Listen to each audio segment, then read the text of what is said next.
हाय, hello, नमस्कार. रात्री भिजत घातलेल्या मनुका आणि कोमट पाणी पिऊन आजच्या दिवसाची सुरुवात झाली. आज 7:30चा कॉल टाईम होता, त्यामुळे लवकरच उठून जावं लागलं. न द्रष्टुमपि शक्तास्ति रक्षितं रामनामभिः। रामरक्षा ऐकल्याशिवाय सकाळ झाली असं अजिबात वाटत नाही.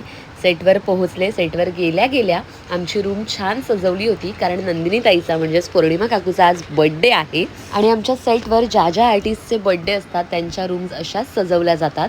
शशी सुमित प्रोडक्शन हे अतिशय उत्तम प्रोडक्शन आहे. मग काय पटापट मेकअप करायला बसले आणि आज मी बिफोर टाईम पोचले होते. 15 मिनटं अगोदर सेटवर पोचले होते. मॉइश्चरायझर, सनस्क्रीन लोशन, प्रायमर असं सगळं लावून मेकअप करायला घेतला, कारण पहिलाच सीन होता आणि मी वेळेतच रेडी असते नेहमी. आजसुद्धा मी वेळेत रेडी होते. सीन झाल्यानंतर पळत पळत मी मेकअप रूममध्ये आले आणि आधी नाश्ता केला.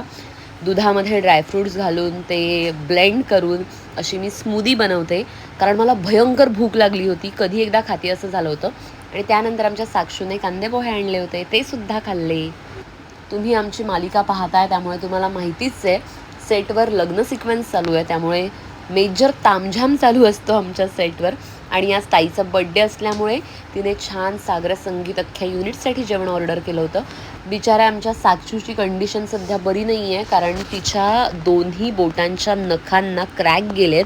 त्यामुळे छोट्या छोट्या गोष्टींसाठी सुद्धा बिचारीला मदत घ्यावी लागते. मग काय, घरी आले, ग्रंथाचं वाचन केलं, आवरलं. क्षितूने छान जेवण बनवलं होतं. आम्ही दोघी जेवलो आणि आता झोपतोय. Good night.